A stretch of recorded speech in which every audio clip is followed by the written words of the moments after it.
ఎప్పటినుంచో అనుకుంటున్నాను. ఫైనల్‌గా కాటుకనైతే తయారు చేసేసాను. అది కూడా న్యాచురల్‌గా. నవరాత్రి స్పెషల్‌గా నేనైతే ఈ దుర్గా నవరాత్రుల్లో కాటుకను తయారు చేసుకున్నాను.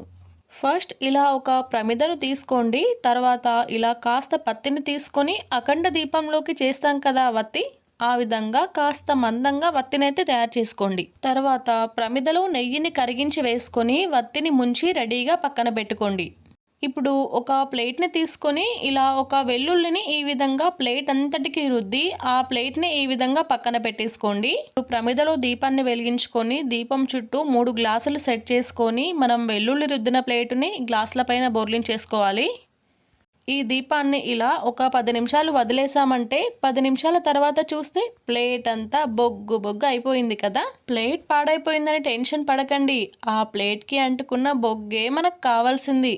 దీన్నంతటిని కలెక్ట్ చేసుకొని ఏదైనా ఒక చిన్న గిన్నెలో వేసుకొని సరిపడా నెయ్యి వేసి అలా అలా కలిపామంటే మనకు కావాల్సిన కాటుక రెడీ అయిపోయినట్టే. చాలా సింపుల్ కదా. అయితే మీరు కూడా తప్పకుండా ట్రై చేయండి. మన వీడియోని లైక్ చేయండి, షేర్ చేయండి, మన ఛానల్ని సబ్స్క్రైబ్ చేసుకోండి. Thank you for watching. Bye bye.